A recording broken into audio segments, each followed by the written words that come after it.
en güzel gündür. Senin dünyaya geldiğin gündür. Sensiz bu dünya yarımçık olar. Seninle hayat güzellikle dolar. Gözlerinde sevgi, ümit ışığı. Sen hayatımın anlamı. 41 yaşın mübarek ay tenim, sevdiğim nefesim sen.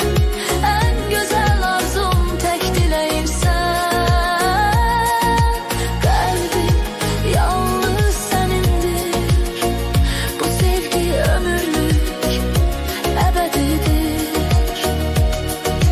Bu mahnı seni sevenen hediye. Her sətri çevrilsin xatirəyə. Hər arzun həyata keçsin.